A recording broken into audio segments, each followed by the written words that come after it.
welcome to this panel, which is an introduction to interactive documentary from the IDOCS team, or some key members of that team.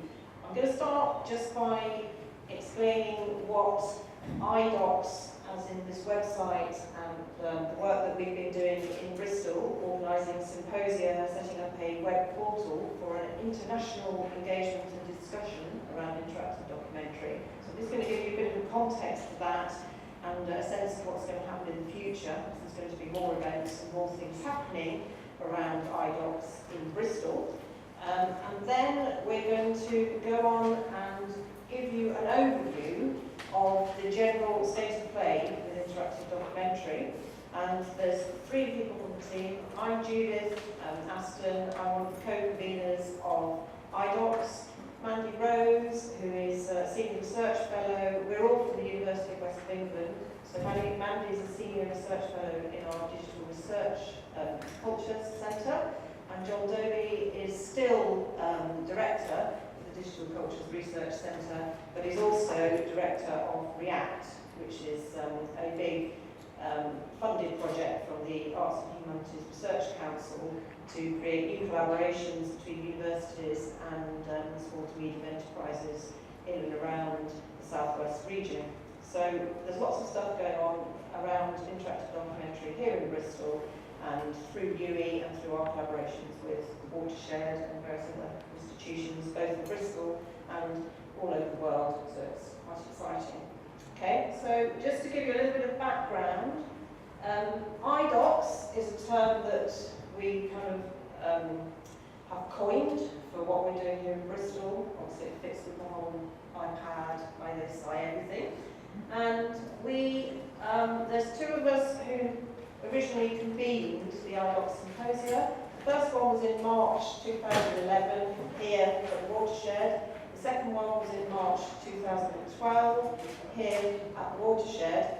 And watch this space for forthcoming activities that we're going to be doing to keep the whole IDOCS machine alive, because it's, we started something and there's a lot of momentum now. So I just want to point you to our website. What we've done is we've set up a web portal which brings together many of the people that were involved, that came to the original symposia, and the new people and some of the old people that came again last March. And it's a fantastic place, to find out more about interactive documentary.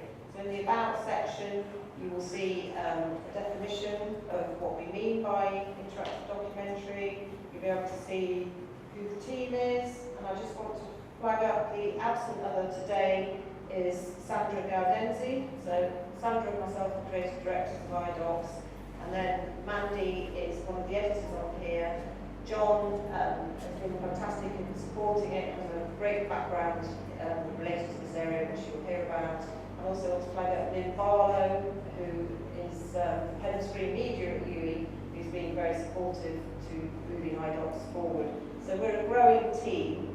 And then we've got a main contributing editor from Barcelona, but then we've got lots of other people who are involved in the two symposia. You go to that, you can see the programme, you can see the list of speakers from both of those years, you can see who our keynotes were. You soon get a sense this is an international community of people who are working in and around interactive documentary. The key thing is that we are talking about practice. We're practice-led. We all have a background in makers. We work in the university. We teach this area. We're researching it, but we're researching and teaching from a position of being makers and practitioners ourselves. And our community is primarily made up of practitioners across a whole range of practice. People working in television, people working in community arts, artists as independents, filmmakers, so it's a really vibrant community, but we've also got theoreticians working with us, so that we've got that debate going on about future directions, ethics, what IDOCS is, where it might be going, what the possibilities are. So hopefully from this session you'll go away buzzing with possibilities, because our key thing is that for us we want to keep IDOCS interactive documentary is a very open and dynamic field that's not fixed. We don't want to, it's not, you know, like the form of a short film. It's quite easy to understand that form and then be creative within it, whereas iDocs cover a lot of different possibilities, a lot of different technologies, a lot of different ways of working. So we want you to go away today with a sense of those different ways of working. And so what we're going to do is we're each going to cover 3 key areas. Mandy's going to start by covering the whole area of collaboration, which is kind of the main thrust of a lot of activity that's happening in our docs at the moment. And new forms of collaboration, which are challenging top-down approaches, new forms of authorship, just new ways of thinking about making a documentary. Then John's going to talk about mobile technologies and augmented reality and the spatialised aspects of iDocs. Which again will open up another huge area of practice within iDocs. And then I'm going to talk about database filmmaking, and I'm going to talk about the digital publishing model as well, which is impacting on iDocs as another area for convergence. So that should give you far too much to think about and just give you a sense of the wide set of possibilities. And at the core of it all, we have documentary intent. To think about, well, you know, if you're going to make an interactive documentary, why are you doing it, who are you doing it for, what's its purpose? And if you get that right, then you work out which of these forms, you know, fits that core intent that you have as a maker. The good news is that, you know, making and creativity, the way we see iDocs, is fundamental to what we are doing with iDocs. It's about making, it's about people's voices, it's about collaboration. It's all still very creative as a way of working. So I'm going to hand over to Mandy, who's going to tell you all about collaboration.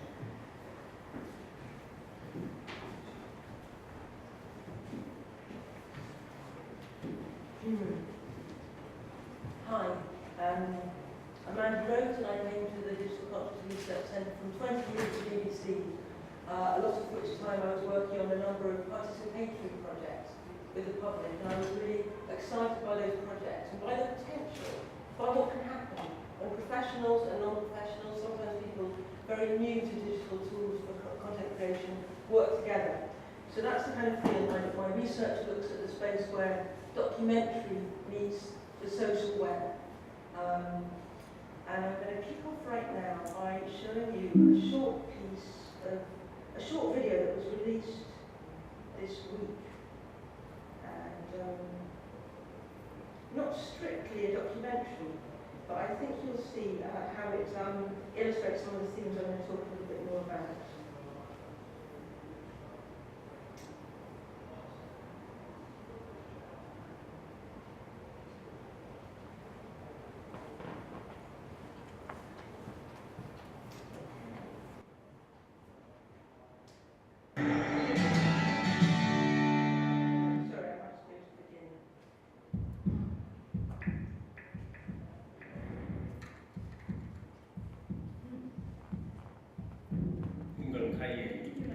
Pon la mano en tu corazón.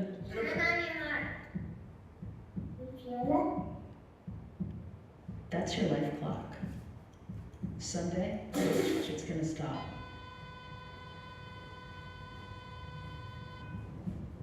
A lot of things are gonna happen in the world between now and then. So what are you gonna do while you're here? Stand on the sidelines? Or are you gonna be part of something bigger?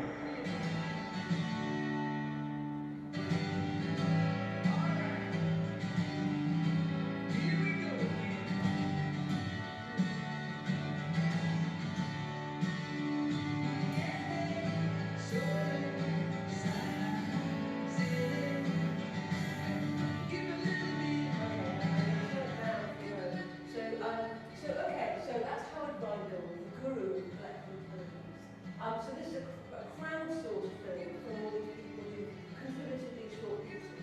And you know, that's one of the kind of modes of video making, of documentary making that we're seeing now.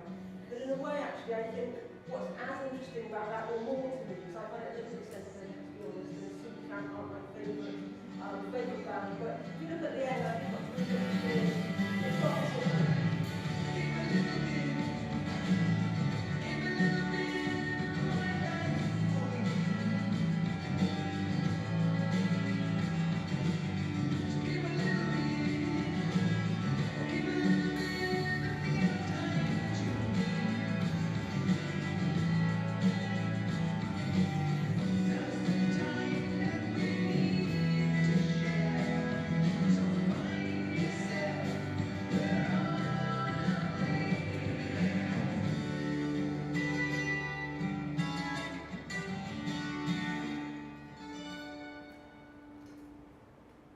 So it's video making as a practice of collaboration, of sharing, of, you know, a practice for social change and for social purpose.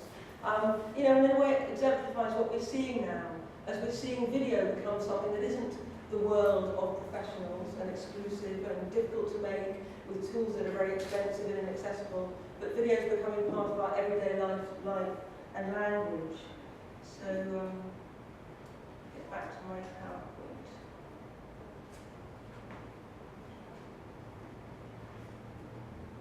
So when I started out in broadcasting, this was kind of what we were looking at, you know?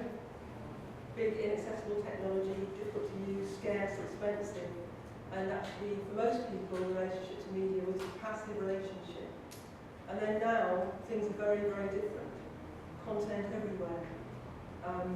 Media is something social that we share, that we bond around and exchange jokes with.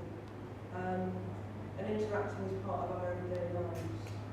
In that context, for media makers, there's a new problem, which is this problem, the problem that actually there's so much around how on earth to cut through it. So that's the kind of context we're in now. Back in 2001, Lev Manovich, in his seminal work, The Language of New Media, put his finger on something that we're really seeing now coming to fruition. This opening up. You know, back in the 30s, was Benjamin talked about the work of art engagement, chemical reproduction. There was reproducibility. Now there's also platforms for sharing. And that's just that opening up, this kind of the whole business of culture and cultural production.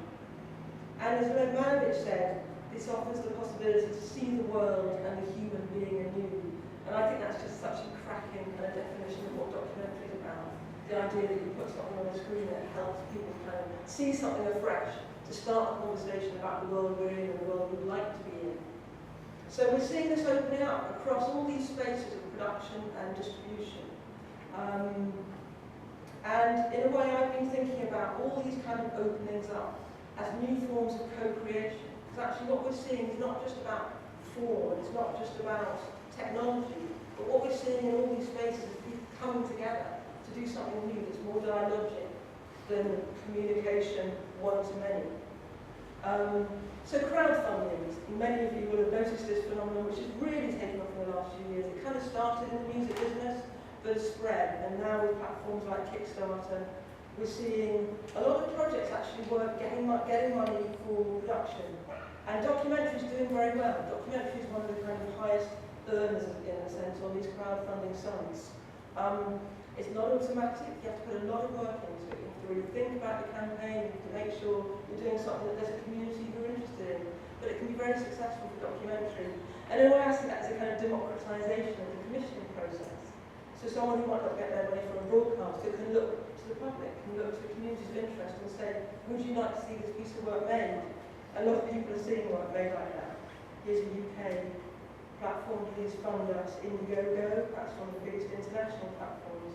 And Kickstarter this year is expecting to pull in more money in the States than the National Endowment for the Arts, which is the biggest arts funder in the United States. So we're talking about something very significant. Sounded Out was a documentary film that came out a couple of years ago about an independent record shop on Teesside. It's a lovely film. And it's a linear film, it's a linear, I think, 1 hour piece. But Jeannie Findlay crowdfunded it, and it's really interesting. I was talking to her, and she was talking about how crowdfunding got her some money, yes, after she'd been turned down by a broadcaster. But what she felt was much more important was what it got her in terms of a community. And what she got this kind of tremendous support, clarity that there was an audience out there for the film she was going to make. And actually, what's really interesting, that supported her in being really kind of focused in her creative aims and her creative ambition. And she felt she made a much better film for knowing that those people out there really wanted to see it made. And actually she's gone on to make this collaborative site which launched a couple of months ago about record shops that have changed people's lives elsewhere. So she's continuing that trajectory.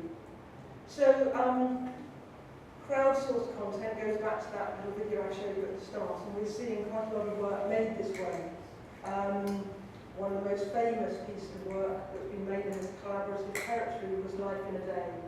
Kevin McDonald's YouTube piece from a couple of years ago. I could do a whole other session about, and it would be, you know, there are lots of questions that it raises.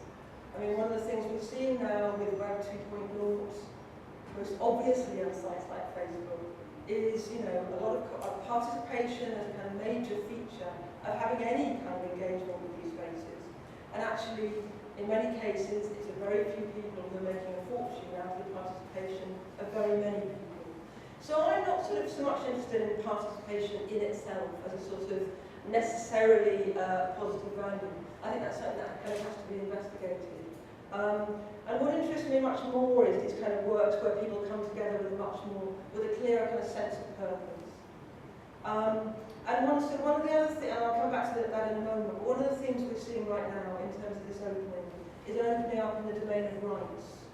So historically, there's been copyright, rights are owned by someone, and you know, in the context of the web and the copyability of content, the reproducibility of content, and people's political feeling that we should be allowed to speak about the work that interests us, the work that has affected our lives.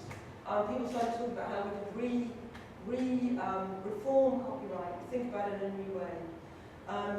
And this page reflects a documentary called RIP, a Remixed Manifesto, which is a documentary about rights and about open rights, but made within an open rights framework. Brett Gaylor, who made it, called it the first open source documentary, borrowing that term from computer culture.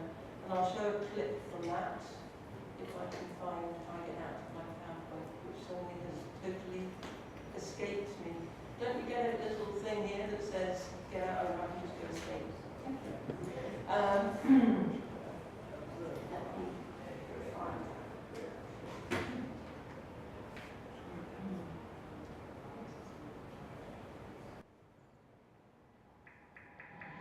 Today we're going to create a mashup, a fun and adventurous way to make something fresh out of something stale. Hello, my name is Greg Gillis in this cubicle, and outside of here everyone knows me as Girl Talk.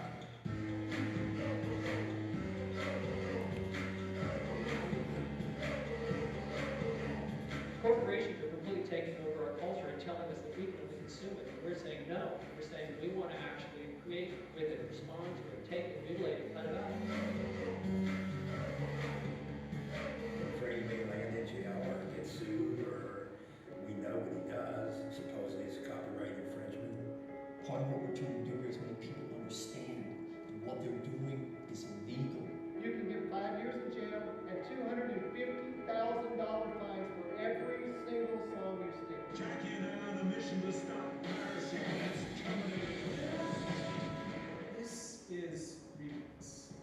This is not piracy.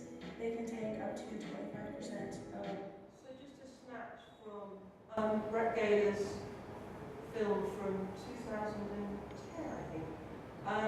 And so he made that as a kind of open conversation, posted about it on the web, engaged with a community of people who were interested, asked for people to contribute clips. In fact, for all sorts of reasons, not so much of the content that came into him ended up in the finished film, but actually it was a kind of moment of a kind of sort of shift, you know, shift in that kind of idea about filmmaking being a closed thing and filmmaking being open. And he posted the whole film, so you can watch it all for free on the web. You know, he opened out, he used that Creative Commons framework that Lawrence Lessig developed to allow people to reuse all the content he made. So, and what's happening around this business of rights in these formal Creative Commons frameworks, but sometimes also more informally, is that we're seeing kind of new outcomes coming out that from the fact that the rights are open. So here's an example, a Spanish film. Again, it was a film about one of the last workers' neighbourhoods in Barcelona and it being gentrified. The filmmaker took Catalan TV, who didn't want to make it. He did some crowdfunding and hardly raised any money, but actually gathered this community around the film in a simple way to Jeannie Finley and sounding out, but the difference being that actually they became a kind of collective involved in production. So the film was made very much in this dialogue and with the involvement of people who come forward. And in fact, once finished, Javier Artigas, one of the producers, took it back to Catalan TV and they agreed to show it, to license it outside their normal protocols. So that was kind of interesting development. Global Lives is a really interesting project that's happened.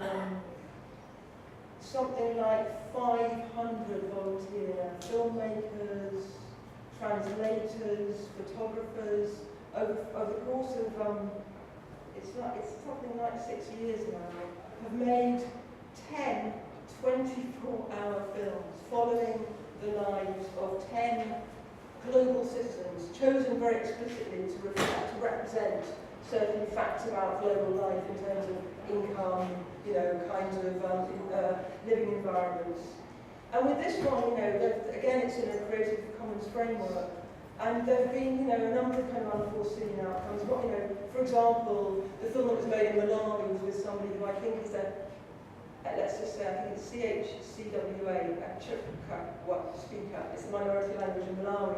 And it turns out that this 24 hours of footage is the largest capture of that language there's ever been. And linguists are really interested in using it as a corpus to begin to develop the kind of tools that we all take for granted, like spell checkers and, dictionaries, things like this. So, that kind of unforeseen consequence can come about when something's open for sharing. So the third group really is about this kind of common purpose, people coming together with a kind of issue they want to address together, and it's happening in different forms. This is a documentary about Main Street America that started in 2009 as a response to politicians kind of using the idea of Main Street America in the election campaign. And these filmmakers saying, hang on, what's all this Main Street? What is Main Street America? And they started a process which still goes on to try and get people to document the realities of Main Street America. Something like 800 main streets have been covered so far. I think there are something like 5,000, so they've still got a way to go. But it's an interesting ongoing conversation that you can see reflected on the website, but also is happening in communities around America as people get together, often younger people with educators, to make these short films. Polo looks like being a really interesting documentary that's in production right now by somebody called Elaine Macmillan, who comes from South Virginia, and she's gone back to the community she came from because she feels those kind of poor rural communities are always reflected, looked at by the media. You never get to hear from the people there. So she's working with people in her own community to make a piece of work that will come out next spring to kind of redefine the image of rural America. This is a film being made by Mary Smythe, who's from Bristol, and this is a kind of ongoing conversation about how we're going to manage our lives if there are possibilities of future disasters like peak oil prices. And she's thinking about, she's going around Europe and visiting people who have kind of come up with alternative possible futures. And she's, blogging about it, and she's filming as she goes, and she's surrounded by a kind of loose community of collaborators. And finally, another English example, Sue Clayton's film about a child asylum seeker who, once he turned 18, was deported back to Afghanistan. So it's collaborative at a number of levels. She gave this young man a camera to take back with him, having been talking to him for some months and knowing it was likely that he was going to be deported. He took it back, and she got back very slowly these kind of bits of footage, which just absolutely clearly show the kind of life you're returning. So he'd been in England since he was less than 10. He was a kind of British person, effectively, through his education and life, being sent back to Afghanistan where there's no infrastructure, he has no family, he's got no money. The film represents that story. And what's so interesting is that over the last 9 months or so since it came out, Sue's been able to make this film available to anyone interested. So people who work with asylum seekers, barristers who are on those cases, psychologists who are interested in the topic have been showing it. Here's an example, working with it. And just Wednesday this week there was a conference with over 100 people from all those different communities come together to discuss the issue and to plan a research process aimed to change the law so we're no longer deporting people in this way. So my final category, connected documentary. And this is a still from a work in progress of mine. I I should say about all this work, I mean, I was listening to Kim Longinotto, I don't know if anybody went at lunchtime, and she talked about making films with people, not about people. So what I would say is that all this work picks up on threads that have been there in documentary, sometimes explicitly in things like Access TV, and sometimes more kind of subtly. So you get somebody like Kim, who in many ways is kind of auteur. But absolutely what she's doing is making video, making documentary with peoples that she's working with. So yes, so I mentioned that because this documentary is a kind of, it revisits a seminal film from 1960 by Jean Rouch and Edgar Morin. And at the start of that film, there's a rather famous documentary makers sequence where these two young women go on the streets and ask people in Paris, are you happy? Marceline Loredin and Nadine Bayeux. And so I asked filmmakers to restage or reinterpret that sequence. That's my website, and filmmakers in lots of countries around the world have gone out and done that. So I've gathered now something like 30 sequences from very different places, and they're housed on video. And the experiment, apart from that experiment of working with people, is to see what happens when you put this material alongside the kind of new content we're seeing, social media content, which after all is a kind of documentary content. And in particular, and the new context here, HTML5, is a kind of technical backdrop. Video used to be in a separate player, now it's encoded in a web page. It means you can make links between video and other things. You'll be seeing the effects of that on websites you go to.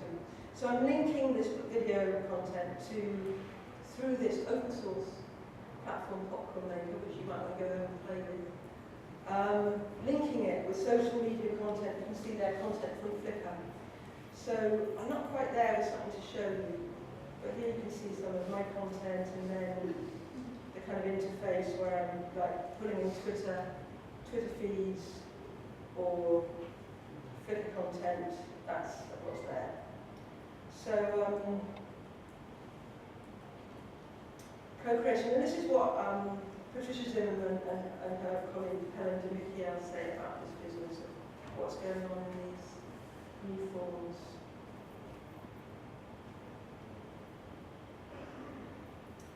Okay, that's me. So, thank you.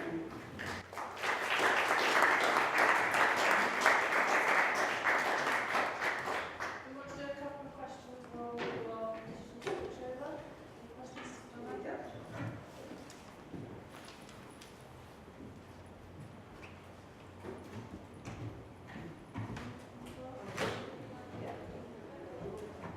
Yeah, I'm sure this will come to me as soon as everything's finished.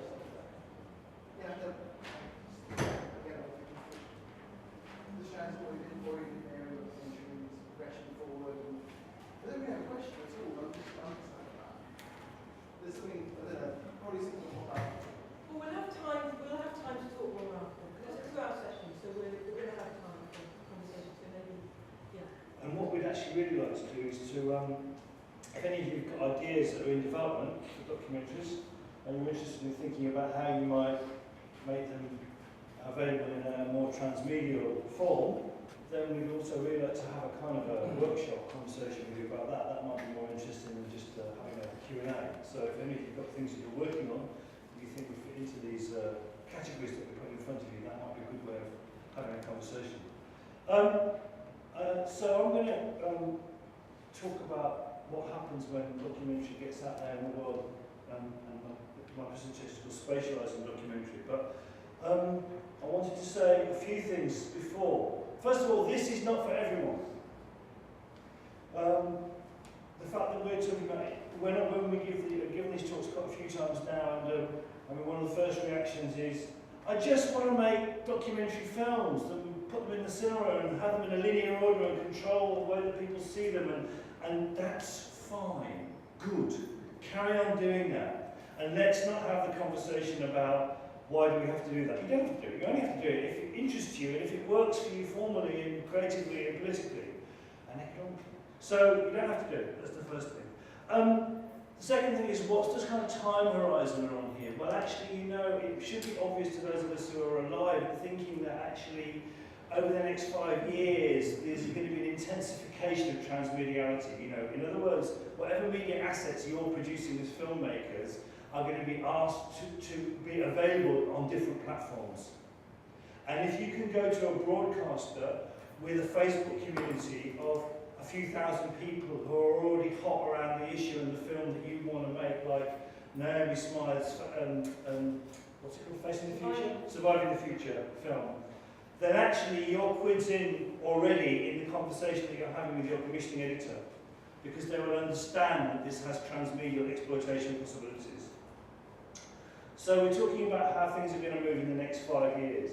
I want to talk about, move on from thinking about participation and the different levels of participation through funding, through sourcing content, and through using live data that Amanda's been talking about. I mean, I think the live data feed inside your documentary online is really exciting, and I think what you can do that's potentially incredibly cool. And the idea that you can update your content the whole time with whatever you can scrape from different data online is really potentially a new form for thinking about documentary actually. That the film that you made last year or the year before can actually always have fresh content around it because it can be pulling in new feed from Twitter or from blogs or from wherever, whatever's available.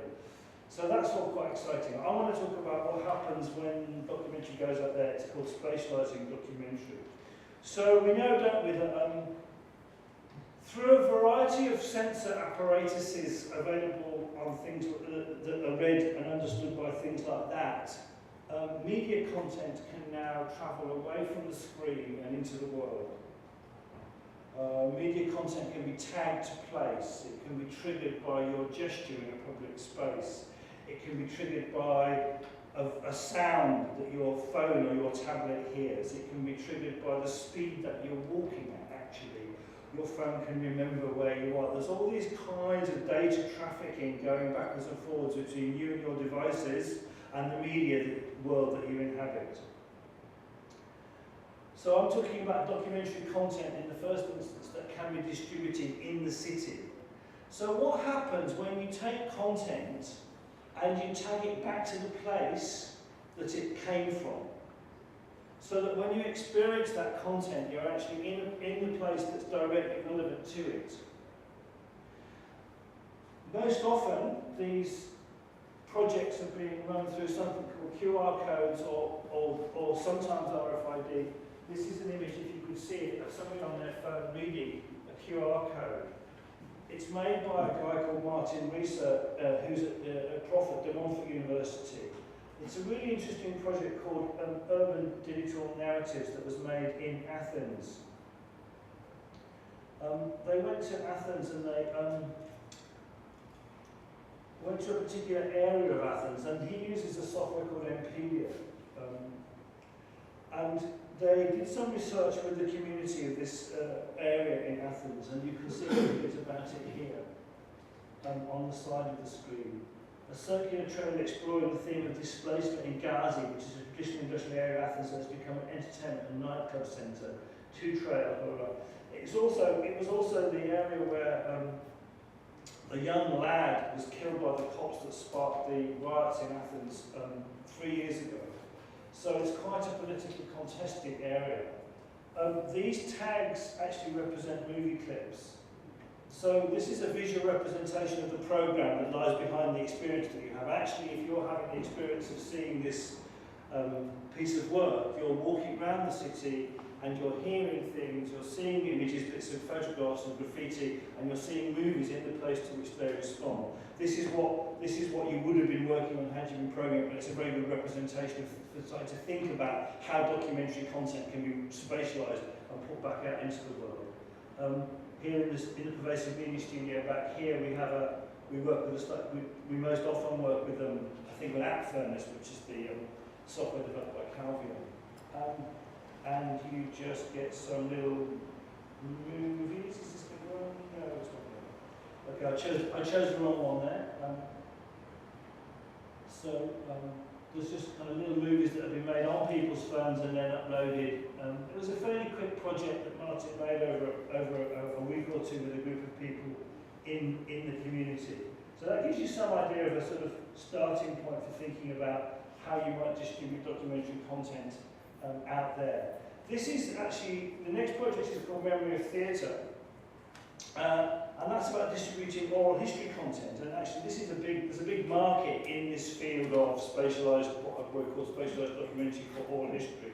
The idea that actually you can, you know, the city is a place that's just full of memories, isn't it? It's full of history. Every part of the city is full of stories.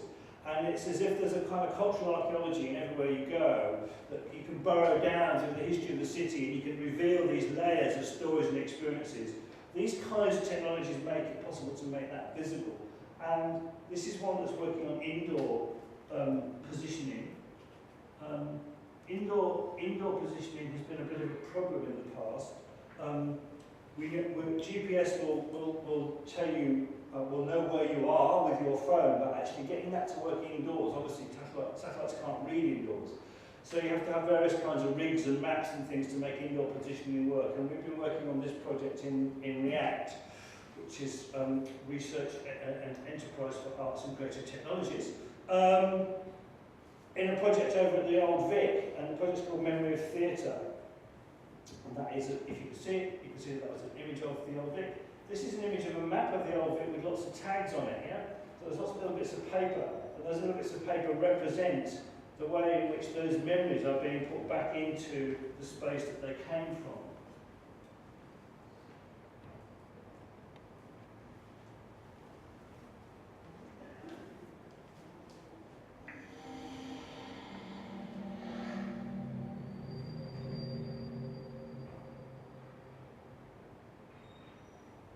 The idea of the memory of theatre is to invite audiences to return their memories of theatre events that are taking place here at Bristol Vic to the theatre itself. And what we want to do is to record them, remembering those events in the place where the original event took place. So we thought it would be interesting to try and give people who make this theatre a large audience a chance to come into the building and record their memories. So we're making the recordings on binaural microphones.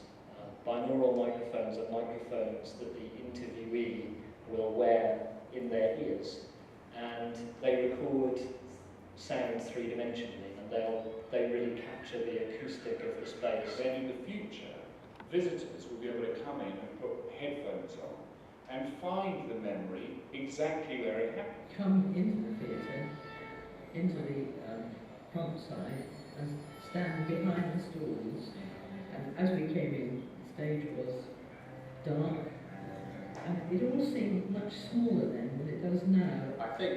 So that gives you an audio version of the film that we made about that piece. So that's taking documentary content and putting it indoors. I want to move on now and think about something about what we might think of as documentary hybrids.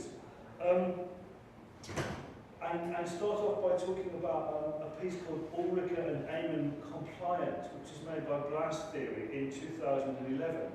What's interesting about this particular piece of work is it won the prize for the Innovation Prize at Sheffield Documentary Festival. Actually, it was made in 2010. It won the prize in 2011 at Bookfest at Sheffield. So it was seen by that community as an innovation in documentary. Actually, it's what in the olden days we would have called a drama documentary. Because actually what it asks you to do is to, again it's a spatialised experience. You go for a walk. The walk can happen in any number of locations. It's not tied to a specific place, but it is a walking experience. You are expected to be mobile. And it asks you to choose who you're going to listen to. You can follow Eamon or Ulrika. Eamon was a member of the Provisional IRA and became an informer for the police, and so you get to inhabit his story. And Ulrika is Ulrika from the Red Army faction. So what the piece asks you to do is it's based on Ulrika. Across the line. It's based on real stories, true stories from current affairs, political history, and it asks you to inhabit these spaces. Doorstep without any warning. Andreas and Gudrun get everything sorted, passports, money. Within 3 weeks, you're on the plane to Jordan. I see you in the back of a taxi that drives through the desert to the camp. I see you on your belly crawling through the dust under the barbed wire while the Palestinians fire shots all around you. Learn to shoot and learn to be shot at. So this was, I didn't actually have this experience myself. I've only seen Blasto talk about it, and I've seen the documentation, so I can't speak for the first time experience. It was clearly a pretty challenging experience because it asked you lots of questions about the role of political action and terror, and it put you into the shoes of the action by using the second person. You, it's always addressing you and you and you and you, and it was a common technique for lots of interactive work. So again, you had to go on a journey using what was effectively a documentary content, but actually it's not like the oral history work we were looking at before. It's a slightly different kind of documentary content, slightly different kind of documentary feel. The next project is again, I'll call another documentary hybrid. It's called Our Broken Voice, and it was shown first of all here in Bristol in 2010. It's made by Duncan Speakman, who's an artist working in public audio forms. He calls it headphone theatre, but he also talks a lot about working with the idea of cinema and trying to give people a cinematic experience, but in the public space.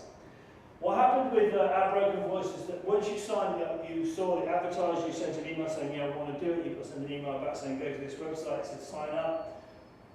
Toss a coin and choose who you want to be. So you have to choose from one of 4 narrative threads. You were then asked to go to a place with an MP3 player and an MP3 file that you downloaded. You downloaded from this website the MP3 file that was relevant to the story that you had chosen, put it onto your phone or your iPod or whatever it was, went to the place, and everybody hits play at the same moment. So you have what Duncan Speakman calls a subtle log experience. You have 150 people in a great big shopping mall, and they're all listening to a story. In fact, they're listening to 4 stories, and they start to interact in various kinds of interesting ways. Again, this was a piece that uses a documentary framing. As you were going into the piece, what you heard was a news montage. As you were walking into the shopping centre, what you heard was a news montage of the aftermath of a bombing attack. And then you're taken back in time to the moments before this occurred. It's hard to know what changed, but somewhere new communities grew, not tied by place or background, but built on desire and frustration. And when lips opened, the whispers spoke of hope without direction, of effect without cause.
Basically, these are just people talking about the experience and inhabiting a story and a story world. Okay, so those 2 examples were ones that actually use the real world as a setting and use what might have been documentary content or drama content in the past and put it back into the real world in some way and deal with, as it were, factual issues obviously Duncan's piece is slightly more fictional than the Blast Theory piece. Okay, so I want to, now I'm going to finish up by just thinking about why is this documentary here? I mean, what the hell has this got to do with documentary? And I suppose my argument and my feeling about this is that actually one of the things that documentaries always try to do is to say, look at the world, look at the world, look, properly look, let the camera roll. If you go back to thinking about the origins of documentary and people like Joris Ivens or Ziga Vertov, they're actually saying, look at the world, it's an amazing place. I want you to be able to open your eyes and see it afresh and see it anew. And that's always been one of the functions of documentary. I suppose when I was writing this, I added, maybe also listen to the world as the other form. And if you think about the history of radio work in the history of documentary, and you think back to the work of all sorts of people in this country in the 50s, and also in people like Spud Turk in America, that sense of listening and the role of the documentary in radio has also been really, really important. So if we take this, that starting point, that this is about saying that documentary has always been in some way about saying attend to our shared world, look at it, listen to it, then I think that you can see that this is a form of attention, that documentary is trying to focus your attention on our shared world and not on a fictional world. It's not saying look at the world of Avatar, it's saying look at the world we live in, look at the world around us, attend to this place. And that's what this work allows us to do very clearly. When you have these experiences, they change your experience of a place. When you've been to Cabot Circus in one of Duncan Speakman's pieces, you will never experience Cabot Circus the same way again. You attend to the place in a different way. You're asked to look at specific things and think about particular configurations of sound and idea in a space, and they stay with you afterwards. So you will remember that experience, you will be changed by it. So you're being asked or being encouraged or being supported to actually attend to the place that you're in a particular kind of way. And my experience of a lot of this work has been that it encourages a sort of form of what we might think of mindfulness, a presence of actually being here and concentrating and thinking about the here and now and being very, very present in the moment. And I can see someone really shaking his head vigorously at the suggestion that this is about mindfulness, so we might be able to talk about that later on, but that's certainly been my experience that the best of this work can encourage this sense of actually being in the present and in the place. And it's curious that should actually occur through a mediated experience rather than through, as it were, a meditation experience, but nevertheless that's been my feeling about that actually you can think about place in a different way. If you wanted to know more about some of those experiences, there's a site here called the Face Media Cookbook, which we made earlier this year, and it's got a whole series of case studies of some different sorts of work using different sensor platforms to deliver media experiences. And next year, the REACT project, which I'm heading up, has got the Future of Documentary as its production theme. So we are going to be actually funding half a dozen projects to prototype and test out new ideas in these sorts of fields. So keep your eyes peeled for that funding call, because that will be coming up next year. So that's my bit.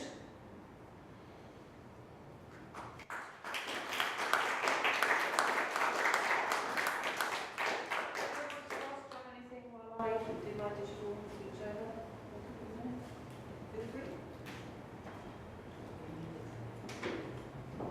Are you distressed by my definition of mindfulness?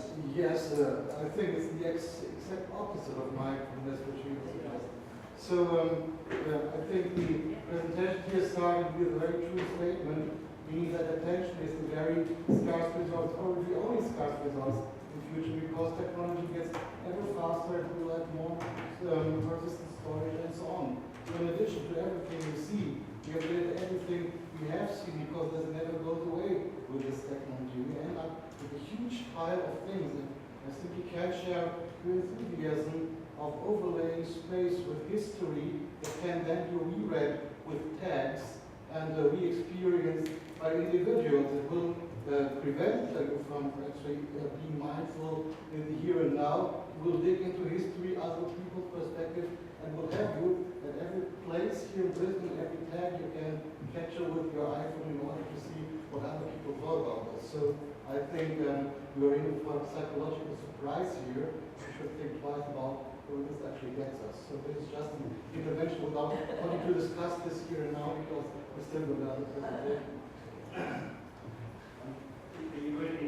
No, do you want to have a well, I mean, we can perhaps pick it up afterwards. I mean, I suppose my position on this is similar to what it's been in a number of places that I've been in my life, which is the wireless environment is going to get full of crap anyway, so you might as well put something out there that's halfway beautiful. And that's our job to do that, because that's going to happen. You're right, the vision that you suggest, it is going to happen. So why not actually try and find out what the aesthetics are that can create meaningful, positive experiences for people instead of spam, which is effectively what is going to happen when the wireless world becomes completely commodified. So I suppose that, and I've sort of often been in that space in terms of thinking about what I do with media. Okay, I think, yeah, go on. I'll come back on that one, but the Cass Sunstein, the nudge chap, anti-nudge chap, I suppose you could call him, has just published in the New York Times a thing, he's finding, research finding, that when you present a balanced, reasonable view, the result is you confirm people's prejudice. The prejudice they've already got, presented with the balanced view, they become doubly prejudiced.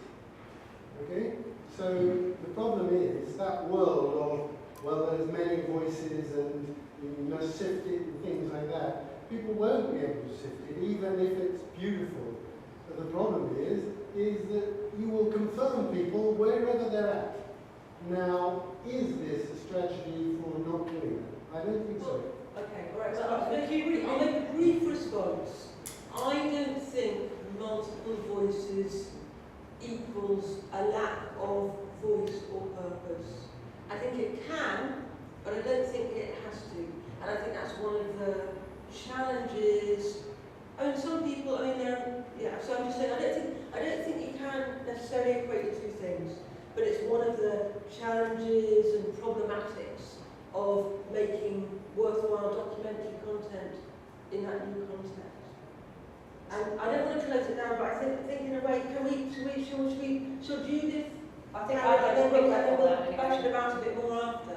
Yeah. I think my my take on it will pick up on that anyway, because I fly quite a strong flag for authorship and for the voice of the author. I think we'd all agree that in all interactive documentaries, somewhere there's still an author, or in a collaborative project, there's still co-authors, but there is a tendency with all this social networking and collaboration, this idea that the voice is distributed and the voice gets lost. And I think we all agree that the author or the authors are still a really, really important factor to consider in terms of documentary. So hopefully, as I talk about my take on it, some of that will come through. So we've talked about collaboration, we've talked about the whole opening up of the field and new possibilities for collaborating. We've talked about mindfulness and being in the world and taking documentary essentially away from the television or the computer screen and taking that out into the world. And that links to theories of inaction and theories about how we grow in the world through a process of becoming, through a process of interacting with our environment. So that kind of work, rather than representing reality, which has been a very current way of thinking about documentary making and filmmakers, how are you going to represent the world? How are you going to go out and experience the world? I very much like what Andy says about, working with people, not only for people, but how you're going to go and create that and construct a film or a piece of radio, primarily drivers for documentary. Now we have all these new possibilities. But I just want to take us back to the screen again, just to remind that there still is a lot of work that's going on screen-based. There's still a lot of work that's going on with authors at various levels. I just wanted to just gauge the audience first, and just ask where you come from. How many of you are documentary filmmakers, practitioners? A few of you? How many of you, because this isn't the encounters, isn't it? Its core focus isn't documentary. So how many of you are filmmakers but outside of documentary? Some of you. How many of you are new media people? Do you see you're already working with new media? Okay. How many of you consider to be something completely different that doesn't relate to what I said? Two of you, okay. One sentence, just so we get a sense where you're coming from. Well, I'm researching the technology. All this is based on my area of expertise is trust in electronic content, which is electronic mediation. So electronic content, electronic mediation. Well, it's the trust in electronic. Okay. I'd just say, just filmmaking stuff comes in, but I couldn't think of a definition. I'd like to talk to you after this. Okay. Yeah, that's fine. Okay. Well, I've decided in my 20 minutes to focus around the moving image, because obviously now interactive documentary and the whole concept of multimedia is about convergence, and it's about converging different forms of media, so text, sound, still, moving image. So there's the whole convergence aspect of it, which is opening up whole new possibilities. But then, if we focus on the moving image, just because I think that's probably where most of you are coming from, I want to introduce the idea of when you think about, when you shoot moving image material, rather than thinking about that material as shooting to make a film and having brushes, to think about those media elements that you're collecting as being assets. And that's the whole kind of idea of multimedia. It's about collecting assets and what you do with those assets. And just to kind of help you around your thinking about how you might find an into interactive documentary, or indeed into interactive narrative or interactive storytelling in general, there's the concept of the smallest narrative unit. Does that mean anything to anyone? Okay, alright, so put that idea in your head, the smallest narrative unit, okay? And I just wanted to say my background, I started off, my whole working career started off with the BBC Interactive Television Unit, and they set that up before we had the social network, before really people had thought about the internet as something that easy to put media onto and that could lead to mobile communications. So we were working with video discs and CD-ROMs, so we were authoring multimedia packages, and the interfaces were very point and click. Computers were, people still had a computer in their office, so the computer was where you primarily went to work, and then maybe if you're looking at some of these things, the interfaces and the context of your office computer made them quite educational. It's quite a good improving thing to be doing, not really entertainment. And if we now look 20 years on, now we've got laptops, we've got tablets, we've got set-top boxes. So the whole context for our engagement with screen-based interactive documentary is different, and that has shifted things. Plus the interfaces have become much more fluid, much more intuitive, and again that's changed the possibilities for creating immersive environments for documentary storytelling. So just if we start with the idea of the smallest narrative unit was started. Okay, by someone called Florian Thalhofer, who was one of our keynotes at IDOCS 2011. And if you Google that, you can find we've got a video of his keynote. But the term smallest narrative unit has been around before, but he's kind of coined it and he's linked it to the Korsakoff Institute. And he, just an example of the kind of gold rush of new media, he was an art school student. He had this idea, he saw this future, new ways of working, and he created a piece of software which he calls Korsakoff, which is an authoring tool for authoring database films. And it's based in Berlin, there's lots of projects, the software is free, it's open source now, so you can download it, and there's a whole help files online, whole community, so people are are authoring their own database films using Corsica. It's only one of many tools, but it's where this idea of the smallest narrative unit has been really consolidated. And there's a number of projects online, but the one that seems to be working today is Lots of Flags. Basically, Florian likes to travel, he goes around the place with other people, talking to people, making films with them, and then creating these little Korsakov films. And the idea is that they work on this idea of smallest narrative unit.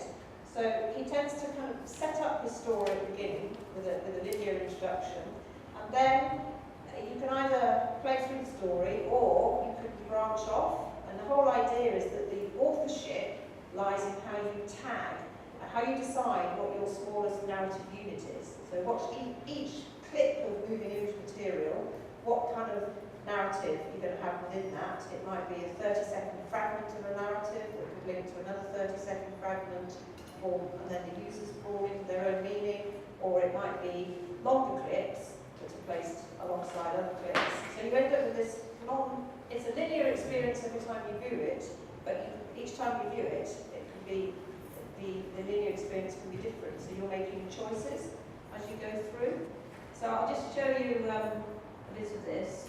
So this was the German World Cup, and you just ask the question, why is it, when we have a welcome journey, that people want to put the German flag outside their house? And you just went talking to people, asking them, why they had a flag outside their house.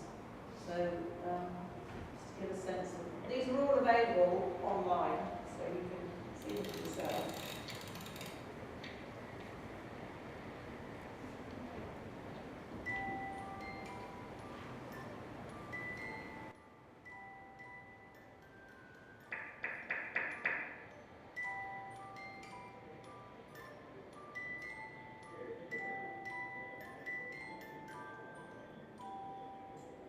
Deutsche Fahnen überall. Ein merkwürdiges Gefühl. Ein Bild, an das ich mich erst gewöhnen muss während der Fußball-Weltmeisterschaft. Ich bin nicht traurig, als sie wieder verschwinden.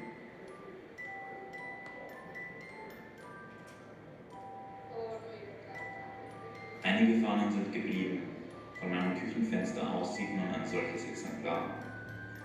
Ich habe Fantasie. So what you see here is that you're starting to get other clips coming up, and you can design them, as an author, you can design them however you want. You can have it fairly kind of random, so the user making their connections, or you could think of a three-part structure where you have a beginning, a middle and an end, and only clips that relate to the theme of the beginning come up for you to then interact with and get hairbesters view, or in this case, various different examples. So it's quite fluid and open as to how you, as an author, choose to collate your assets and tag them. And so you might have 5 assets that relate to the opening sequence of the film. The user then can select between those 5 assets, but the film won't move on until you've interacted with that bit, and then you get to the next stage of the film and you'll have different set of materials. So what I'm saying is, it's not, there's a random element in it, but there's also a strong sense of authorship as to how you control which bits come up randomly at which stage in the film. When you say author, you mean the maker? Yeah, the maker. Yeah. So the user can travel, but they're always on your route? Yes. But that route has some elements, generative elements in it, because you would decide, I have 10 clips, any one of those 10 clips the user could interact with at that moment. So the user, not the maker, might get an impression that they were and they had control of the process, where in fact they didn't. Might do. It depends how you set it up, what expectations you set up for the user as to how free it is, how open it is. What I'm saying is there's degrees of closure and degrees of openness. So the database film, the authorship lies in how you, as the author, decide what that balance is. So this is an example of a database film, and there are many more. The software is evolving, the interfaces are getting more fluid. I mean, this is still, you know, quite point and click. Some of them will play until you stop them. You know, there's lots of different ways that you can take that basic idea. So that's one thing, and it's all about deciding how to tag those media assets, deciding what the constraints, you know, how long those clips are, and what the narratives within them are, whether they're discrete narratives that all live together, or whether they only make a discrete narrative when you've gone through a whole piece and linking them together. So that's one example, the Korsakoff system. Then another example, a different way of thinking about media assets and film, which is, this is another example, it's called Gaza Cederock. It was produced by Arte in France in collaboration with Upian, which is a world-leading agency for producing interactive documentary. And here the idea, there's a much clearer, you know, really clear structure. You've got two cities across the divide between Palestine and Israel. They're a couple of miles apart, but the interface creates a line down the middle to represent the wall that you can't cross. And what they did was, it was a collaboration. It involved working with various producers in the two cities, and they filmed over 40 days, and they just then collected those materials and decided that for each day, 2 films would get shown. It was broadcast on television and then made into this interactive piece. So, and this is an example of these fluid interfaces. So that's in Cederock, that's in Gaza. You can go chronologically, you can work through, you can go from the beginning, or you can select a day. When you selected a day, you then get 2 stories from the city. And the intent behind it was, in times of war, let's talk about peace. Let's look at everyday life, and let's look at the commonalities across that divide. And you could represent, there's not normally a dialogue, but through this medium, you can create a dialogue while still recognising that wall through the interface. And then there are multiple ways into these. So there's a clip, so that this becomes the smallest narrative unit.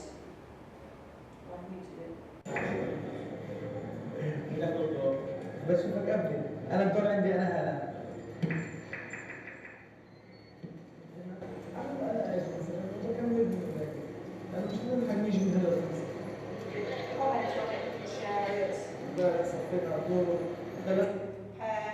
So that will say, so you can draw comparisons across the divide.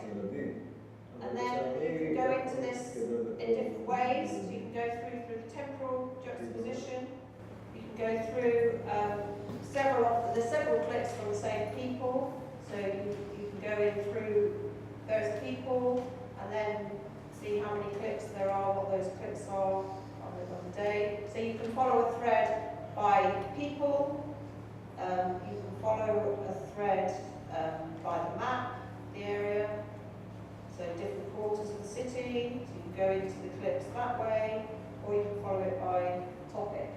So that's another way into thinking about media assets. Again, it's essentially a moving image project, but different ways of dealing with that, creating a database and presentation.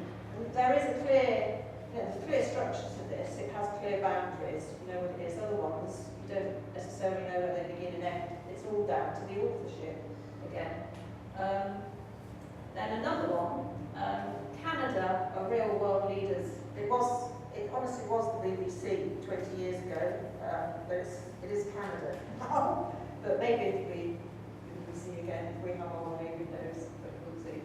But the National Film Board of Canada, obviously, you know, big doyens of the documentary, and they've produced loads of wonderful iDocs. But this one I'm going to show you is actually linear, and one of its narrative units is its 20-minute playthrough of the audio of a linear film. But then the smallest narrative units come in a spatialised way. It's about a bear in the Banff National Park, and you follow the story of that bear, what happens to that bear. And as you're following the story, you're listening.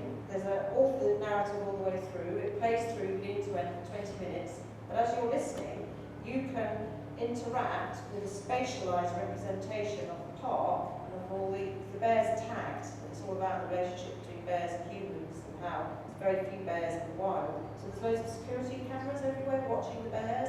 So you can follow those cameras and you can follow that bear through the cameras. So here, this is the interface. Once you've listened to the introduction, you then get into the story.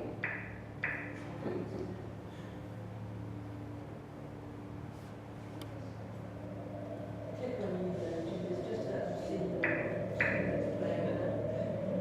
So you can follow around the park, see where the bear is. It's actually on clicks that it's tracking me, where I am, and various cameras. There's a trail cam, so you can see what that trail cam's seeing. I think I'm not actually in the story bit.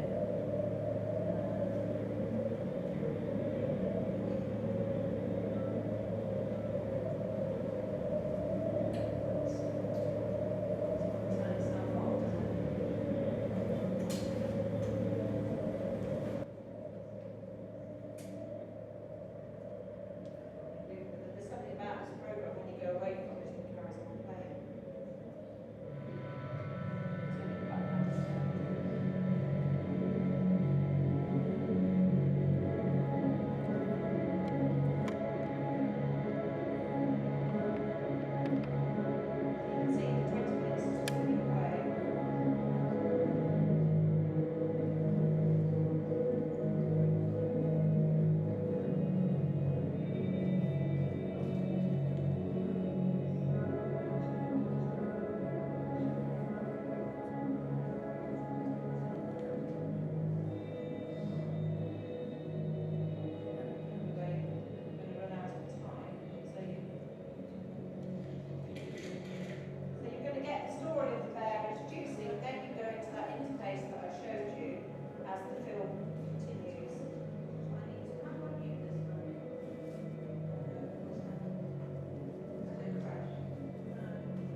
Designed this, and I think that some of the navigation is not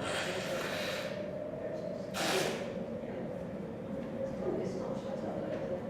Something else is playing. There's something playing from cars and store behind, but you lose something's house, just closing down for no reason. Or something actually here. Forgot the vestige of something I was showing you before. Okay, so that's one example. Another really good person to look at is Jonathan Harris. He is an author, he is an artist, he makes no claims about that. A lot of what he does is his representations of the world, although we feel fine, is interesting because he's harvesting from the internet. There's a constant database, harvesting what people are saying about happiness, and it comes as a live feed that feeds into a documentary. But his interfaces are really beautiful. Well, for example, very, very tactile, very interactive. I'm just going to show you the opening interface, just so you get a sense. Okay, so here you've got, this real fluidity that increases the immersion. And you go in and you're looking at, these are photographic based. He's essentially a photographer. But he just plays with interfaces and makes, it's not officey at all. It doesn't feel like an office computer. They're really quite beautiful and quite immersive. And then I just wanted to just take you on very briefly onto the tablets technologies. Okay, so here we've got, in terms of where the revenue is, who's making money out of this stuff, these people, Max Whitby, who was originally in the interactive television unit with me, he is a documentary maker by history and tradition. He did a lot of the Horizon science programs, huge passion for documentary, but he's moved into the world of digital publishing. And he came and talked to iDocs, and he said to people, how many of you are digital publishers? Nobody in the room would see themselves as a digital publisher. But I would say it's something to watch in terms of convergence because a lot of creative stuff is happening in terms of authored experts. There's still a place for the expert in documentary. My background is anthropology, and I believe very firmly in opening up access to who is allowed to be an expert, but I still think there is a place for people who devote their lives to being experts in whatever field of study or inquiry that they're in, and I still think there's a place for interactive documentaries that deal with that expert knowledge, and they are authored and they are narrated. So look out for these, this guy, Touch Press, because that big money, what money is being made in digital publishing, although it's not quite being made in interactive documentary coming out of the television world yet. And then finally, I'll just bring to your attention condition 1 in terms of new interfaces for the iPad. Very, very quickly, give you a sense. This is new ways of filming immersive video. So this is another tool. Condition 1 offers an immersive video with an API that can be licensed to media companies and brands that are looking to create innovative, powerful content for their own iPads. What you have is actually a 180-degree experience inside of your app. It's basically an embeddable dome inside of your app. You can play any content you want and have users move around inside of that space.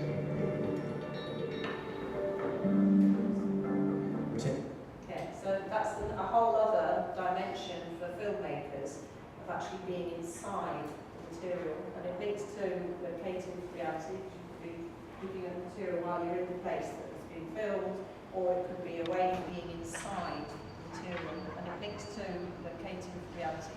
You could be looking at the material while you're in the place that it's being filmed, or it could be away from the actual place as a screen-based experience. So there's lots, what I'm saying is there's lots of different ways of approaching interactive documentary, there's lots of different ways of thinking about authorship, there's lots of different tools, there's lots of different technologies. It does bring us always back to what our intention is as documentary makers.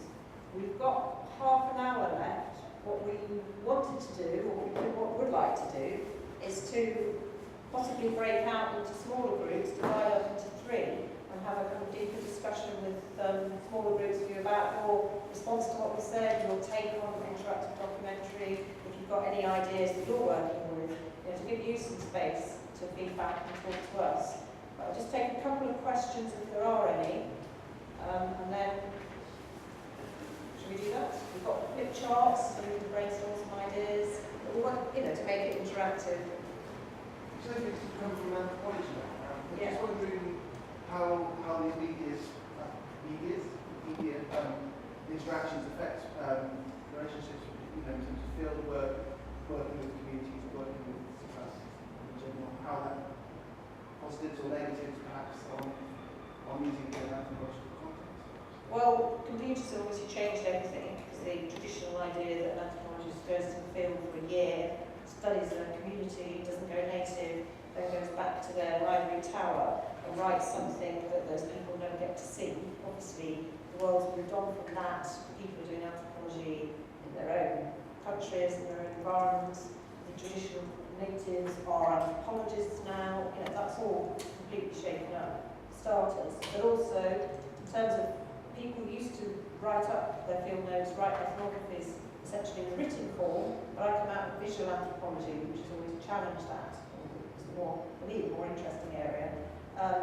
But now, with convergence, people can write and publish ethnographies and their scholarly work on a computer as multimedia discourses, where the fieldwork materials are no longer hidden away, but they're made very explicit as part of that. So it's all completely owned up. Just a quick one. When I was immersed in that, and it was immersive, the overriding impression I got, or the overriding echo I got, was of 3 feature films. One was Running Man, the Arnold Schwarzenegger, which the camera followed him anyway. The other was that famous Japanese film where a group of school children are taken to the island, and one by one they get killed off because they're also followed around. And then that was also the theme of the recent Hollywood success when a girl was in a suit with bow and arrow was running around a tree, made it out at the end. I'm not sure if that was or not. But so it's surveillance aesthetic. Surveillance aesthetic. That's the overall impression at one end of the pole. So what I want to know is, how is it not unknowingly dystopian in that sense? So is it doing more than what it's at the other end of that scale? Is it actually different? What, interactive documentary? Yeah. Or this type of immersive, go where you like, you'll be followed kind of theme. So I'm in favour of it, but I'd like to know your answer to that. Is it inherently dystopian? Is it inherently? There's certainly dystopian undertones that you can't, you know, I mean, like all this technology is based on military anyway. You know, so yes, there's dystopian undertones. I buy into intelligent use of technology and, you know, trying to think intelligently about what possibilities are and trying to work with it in ways that good. But, you know, we all try, don't we? But we're all implicated in other things as well. So none of us are perfect. But, yeah.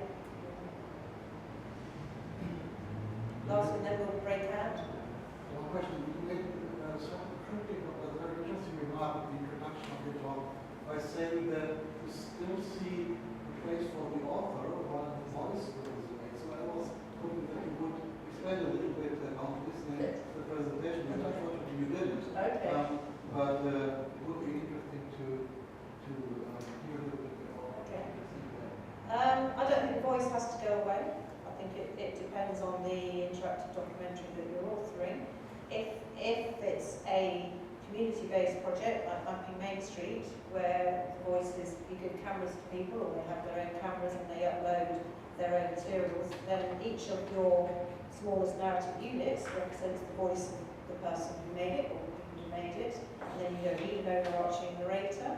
If like the project I'm doing with an anthropologist who's worked in the field for 40 years, they are essentially her fieldwork recordings, that I think needs a narrator, because it would be wrong not to admit that she is the author of those materials and she does have something to say about that. But at the same time, you could bring the voices of those people in at certain times, they could become the narrator, or you could have guides at the interface that guide you through materials from different perspectives. So it depends what you're doing, but there's always an author somewhere, even if there isn't a narrator, that or people might narrate their own bits within a collaborative project. Can I come out on that as well?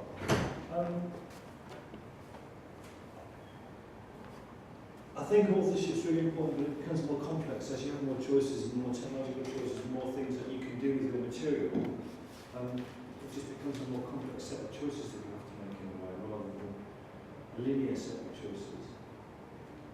Florian Thalhofer, who was the person who wrote the Korsakov system, the film about the German flags that we saw a clip from, I could recognise one of his pieces of work anywhere.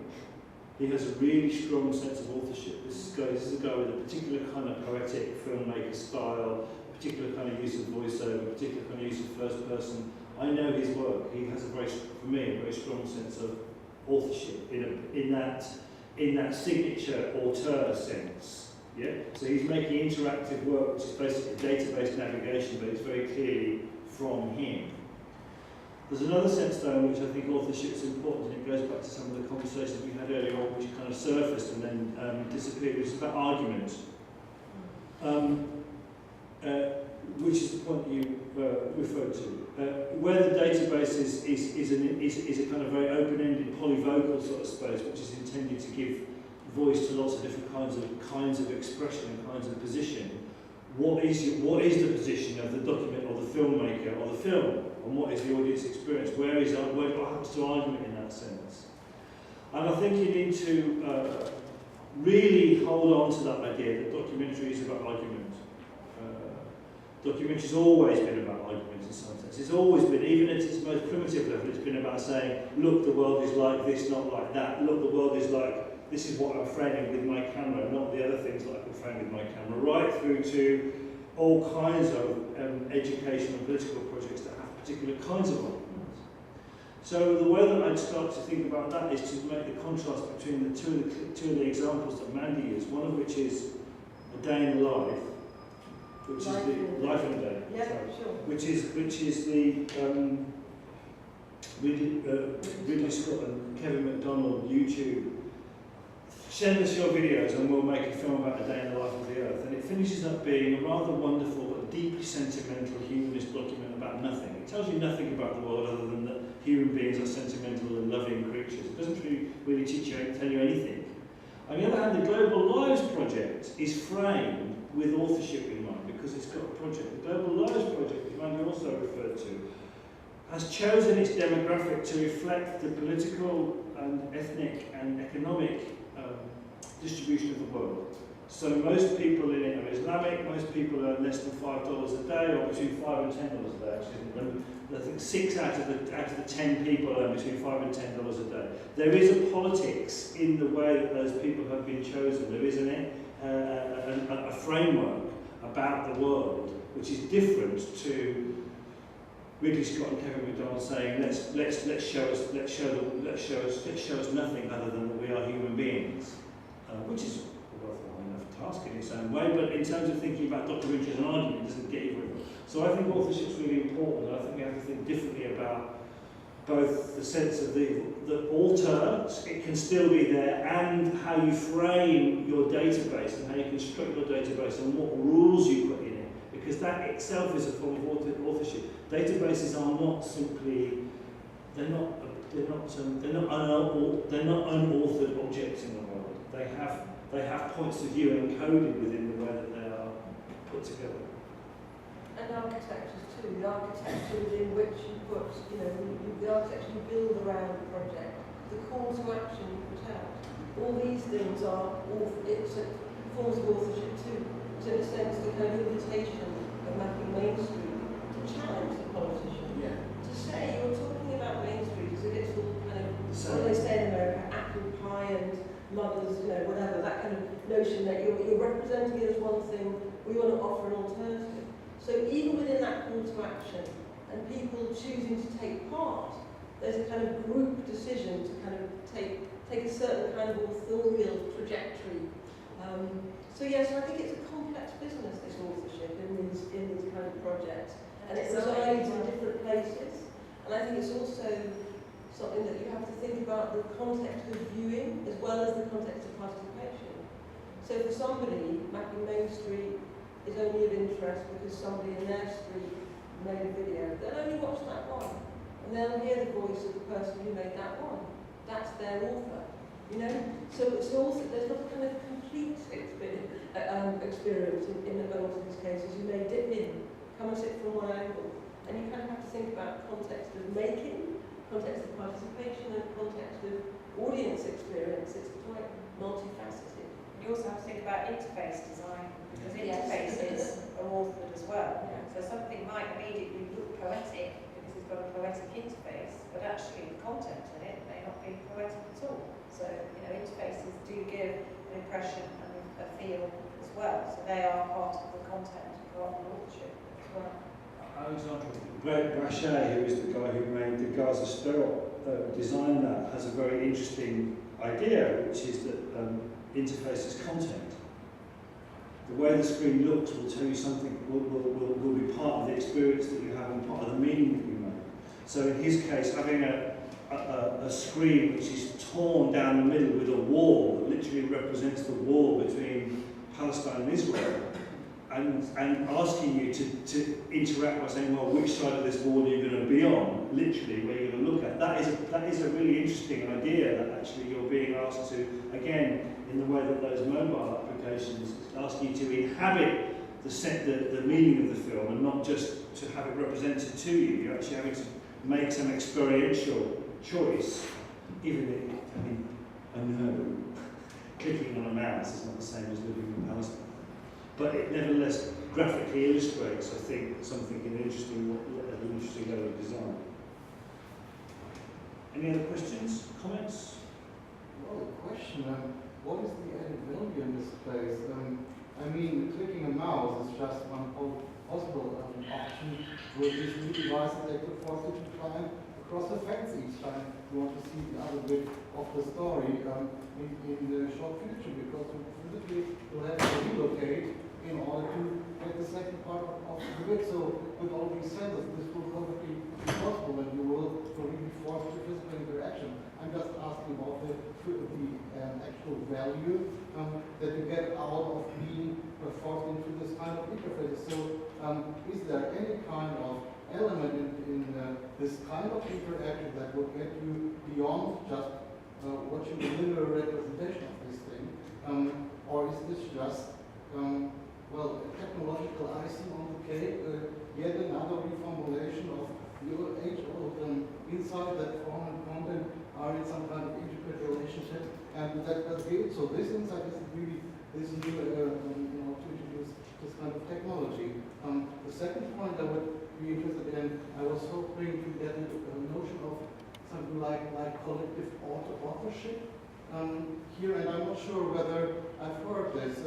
There was this interjection that, okay, we have all these elements, but still, we have an overlaid structure, so there are 10 ways to get from A to B, but there are only 10, not 100, and there's no continuum. So we still have some kind of structure, just an illusion of the individual who moves the mouse in 10 specific ways, rather than in 10 specific other ways in order to traverse this whole net. So is this traversal participative authorship? Would you consider this as being part of a self-created experience that has any kind of added value to the stuff that is being put out there in the first place? So I'm a little bit puzzled in terms of the aesthetic of this whole thing.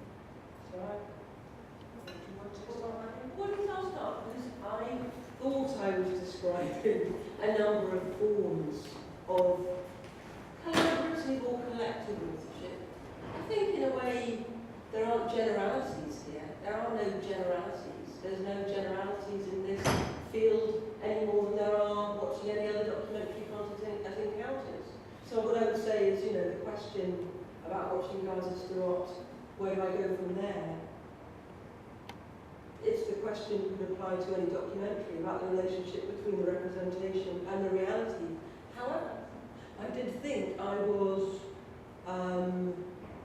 meaning to suggest that the shareability of content, the accessibility of the tools for making, and the kind of social media platforms do allow, if not encourage and aid, certain forms of collective endeavour. So thinking about the piece called No Res, about the about the contestation around the gentrification of a community in Barcelona. That piece became both a piece of documentary that was made together with a group of people, but also a piece of kind of campaigning media.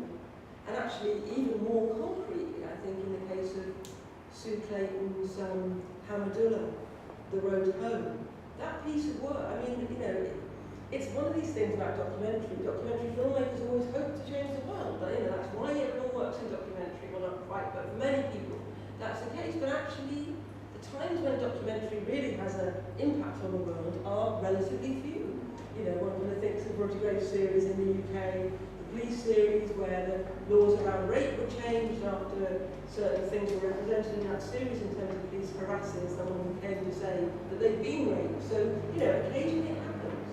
And actually, I think Sue Clayton's film, The Road Home, may well have an impact on the way we treat child, young adult asylum seekers.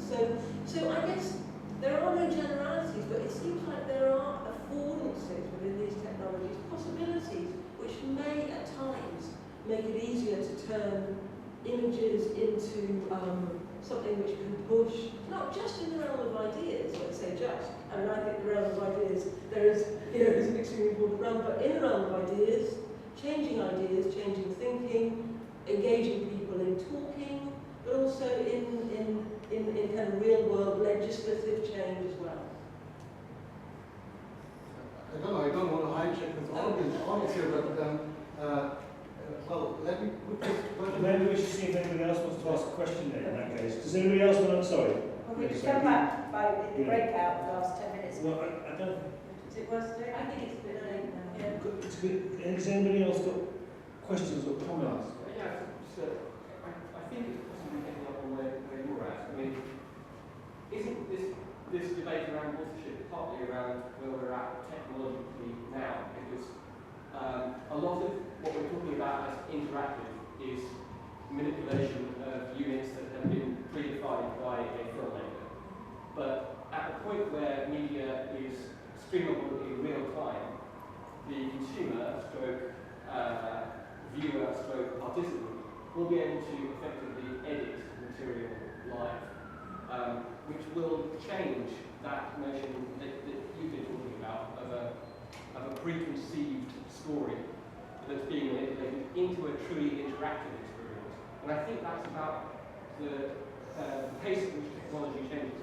I think that it's about how quickly the participant can manipulate the media. And I suspect that in a very short period of time, that whole fundamental ability to manipulate media will change. That's my It's also the producer formerly known as the audience, is one phrase. Those worlds are being blurred. But also thinking about process. When we make work now, we think about the process involved in the making.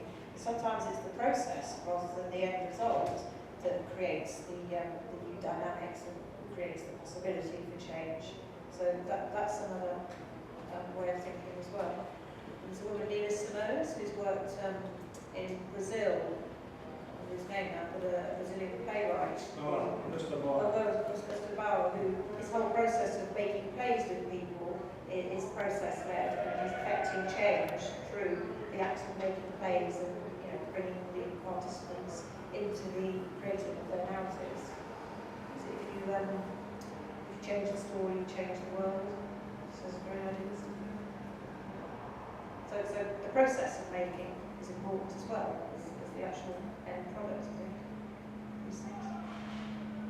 But I don't think we're claiming any privileged, I don't think we're saying this is a more privileged medium, this is a better medium. We're just saying it offers possibilities to revisit many of the kind of debates that already existed in documentary.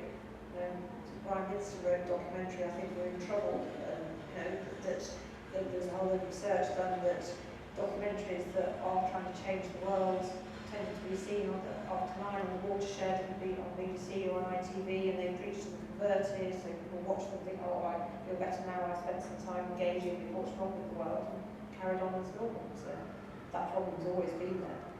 So I'm certainly not claiming privilege, I'm just claiming that there are a different set of possibilities to maybe revisit some of those things, and it depends what intention the documentary makers are with. And that there's still a value for ideas, the realm of ideas as well, and documentaries that deal with ideas rather than representing people's voices. And thank goodness that we're still arguing about what the value of these things are, actually, because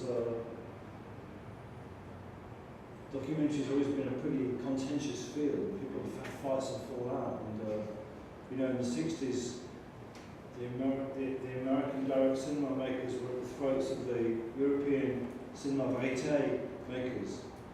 They each mutually thought each other was completely misguided and wrong, they shouldn't be going down that road. And I mean, maybe because of the possibilities that we are unlocking now, we have to have another series of those debates. For me, I guess I've always been involved in independent film and in access filmmaking and community media. So for me, I'm really excited about the fact that you can get more voices involved in saying more things. That's a starting point for me. And we're living through this shift away from mass media towards micro media. So actually, if 10,000 people get involved in a small filmmaking community and they have a meaningful experience and they make something that is meaningful to them, to their audience, and their friends and their family, that feels great to me. That feels really great to me. Because I tell you what, it's 9,000 more people more than were able to see interesting independent film distributed on VHS tapes in the 1980s. Where if you made an interesting film and you were putting it on VHS and you got 1,000 people to see it, you were doing really well. So I take an historical view, which is actually things are getting more interesting, and that's great.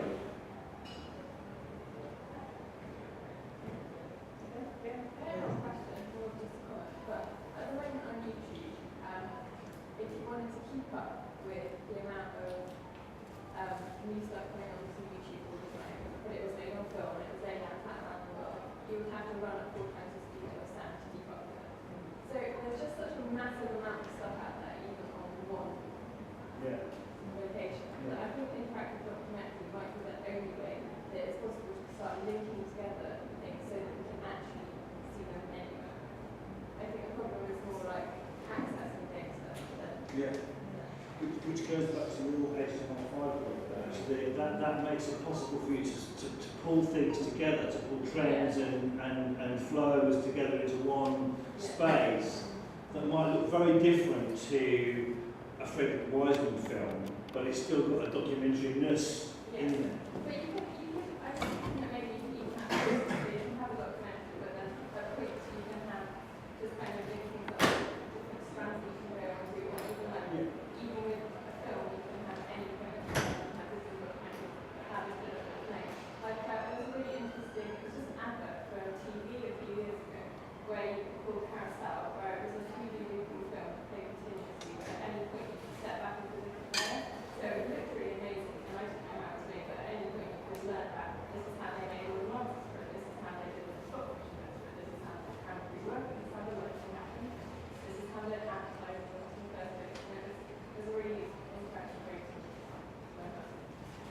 And though I did rather kind of hop over that business of HTML5, it's pretty profound, that business of video now being encoded in web page. So yes, indeed, you know, those kinds of three-dimensional explorations are actually, are going to be developing and do provide really interesting ways of finding our way through some of this mass content.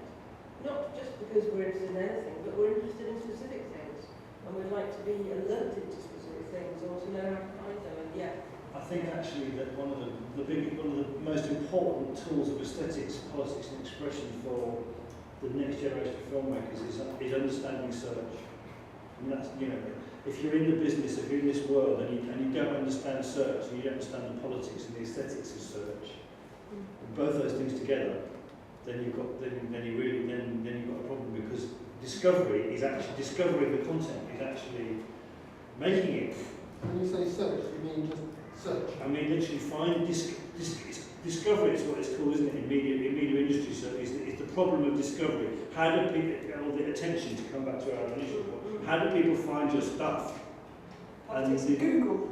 Designing discovery and how you understand search, so your stuff is in the ranking, so it's properly represented, so that it exists in enough places for people to discover your material. I mean, that's a whole set of dark arts that actually doesn't belong to filmmakers. Most of the time we have actually we've delegated that to the people called distribution. You know, as filmmakers, we make it work and we say, well, it's either going to go on television, in which case, you know, 1 million people watch the test guard, so we'll get an audience, you know, or else it's going to go to the cinemas, in which case it's the distribution people whose job it is to find the audience, to do the work of discovery for our film. In this world, actually, that's not necessarily going to be the case. We may have to build that discovery into our business plans, into our companies, into our those people that know how to run social media. That they have to become part of our companies. I think as filmmakers now, we need to be aware of social media as well. But that itself is vulnerable to being gamed. Totally. So, I think the other thing, I don't know if us explicitly use the term, but the idea of author as curator, because I know Amanda has a lot to say about that in her work, but that's another type of authorship, isn't it, where you act as a curator, sifting through all this mass and trying to create some meaning, where, you know, there's a voice, you're the creator, what you've chosen to curate and how you choose to curate it, that is a creative act as well. That's a form of authorship.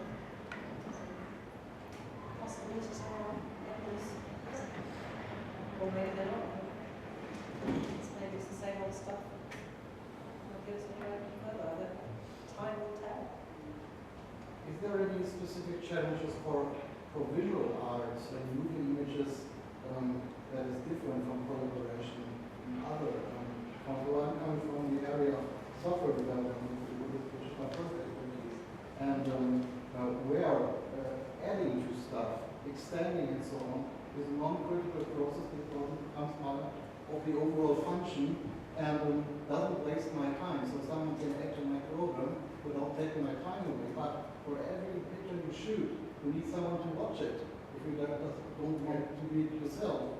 And we are at a technological point where basically everyone runs around with such a camera. So I'm wondering about the disappearance of the audience at some stage for all the stuff that is being created. And actually all the historic stuff that is still out there. So to get a cinematic education these days is a fantastically easy thing, but you can spend your whole life just catching up with the 5,000 most important films that have been produced since 1900. So how do you deal with all of this stuff? I see no strategy here to actually start about the art of sorting out, or instead of teaching people to search. Isn't the problem more to be found in the first place? And shouldn't this be an aesthetic of be found rather than a skill of searching? So I think the questions are endless in this area, and in particular for the visual bit, I have spent a particular research because you may have heard, for example, about these collective choir things that have been happening all over the world. So with 1,000 voices that would actually produce a distributed choir that would then be mixed into a single CD with the largest choir that has ever been produced worldwide. Well, the audio guys have a big advantage. You can sing simultaneously, but it makes no sense to have 100 pictures simultaneously. So you will always, as a visual artist, ask for 100% of the attention of your audience, probably plus minus a little bit of narrative as subtext and music added and so on. But I see very few methods of making this thing more economic, so more people can produce and still it becomes something that makes sense all in all. So I think this might be part of the aesthetic challenge this whole notion of collective authorship is facing in the future, at least part of it. Okay, well, we're not on one-to-many so much now, so it's many to few or one-to-one. Yeah. Or, even in the idea of a memory box, if you're collating photos with your children, or, it's memories that you give to your children, it still has value. Even if one person sees it, I suppose. But it's not going to make you a living, is it? I think that, if we're talking about the issues of audience and finding your audience within the web, and when there's so much content out there, I think there's two ways that it can be taken. I mean, there's one way where you hear lots of people saying, if anyone can take a camera and make a film, put it on YouTube, then how is anyone's work going to be discovered within the mass of everything out there?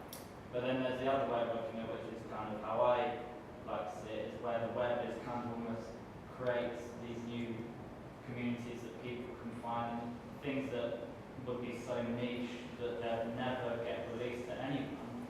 Now you can find your audience.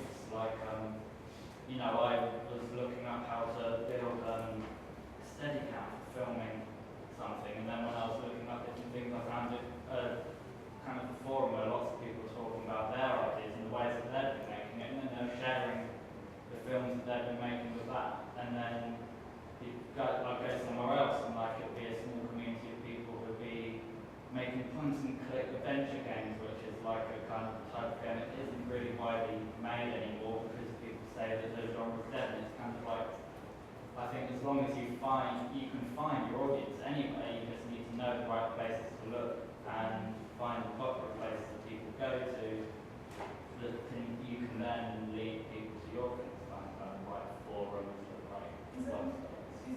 Isn't the point to make those audience bigger and to change from this audience who knows already what it's all about to find new audience and new interest? I guess that might be the point, but it might not. I think that point about niche audience is really important. I mean, if anybody's read, or you might want to read The Long Tail by Chris Anderson, former editor of Wired, who was talking earlier this week. And the whole the long tail is a kind of business, business way of describing the longevity of content in this new digital world. So yeah, you talked about, in a sense we can all now access, content going back X number of years. And one of the features of the long tail environment is that actually the niche content gets a new kind of life. Because when I was first making, art documentaries at BBC, I'd make a piece of work that took months to make, put it on, it goes out once and it disappears. But actually what the BBC started to see with iPlayer, their player, is that kind of content, quite niche, would actually start building an audience on iPlayer over weeks. And suddenly you're having content that a few people might want to see, but it's available in an ongoing way, has a different kind of life. So I think communities of interest and niche interests are served much better in this environment. I think that's one of the kind of interesting features. So we ought to move towards wrapping up, because I was told yes to finish wrapping up. This question though about whether or not the mass audience or micro audience is actually really, really important. And you just raised right at the end of the conversation, you have to ask the question again, like Mandy. I've put stuff. I've had work broadcast on mainstream television, and it always felt to me like I was kind of personally more interested in putting my work in front of an audience who would talk back to me. Putting stuff on television always felt to me like a horrible anticlimax of nothingness, because it went out into this void of mass media. Whereas putting stuff out screen, which is what I used to do back in the days of independent film, the idea was you took your film and you showed it to people in a room like this, and you had a conversation, and it was a dialogue. That always seemed to me a more meaningful experience. Now, in terms of politics and mobilisation and changing people's minds, the question is, do you change people's minds through mass propaganda, or do you change people's minds through interaction and dialogue? And actually, I think probably it's a mixture of both. I mean, I think it's probably both things are going on at once. But I think they both have a place, and it's more than just a micro niche audience. It's also about creating dialogic communities that are putting stuff together themselves. I argue with a colleague of mine who's a documentary filmmaker. I'm quite interested in, well, I'm very interested in live, documentary into live performance spaces. We haven't talked about that, but the whole crossover with theatre and live performance. There's all sorts of interesting projects happening around that, which we say a documentary as well. And he always says, well, but you know, that isn't, you maybe do a one-off event and then it's over. But if you make a film, you can go around all the festivals and you can get lots of different audiences. But I said, well, yeah, I mean, he gets lots of different audiences, but alongside lots of different films. But if you create a one-off event, you can bring people together, you can orchestrate that event, and even if only 10 people are at that event, that might start something in a different way. So I think bringing documentary material into a live situation is really interesting as well. We have to stop. I think we have to vacate the room. Yeah, no, it's all right. That's fine. We're around. We're getting in the encounter's wave.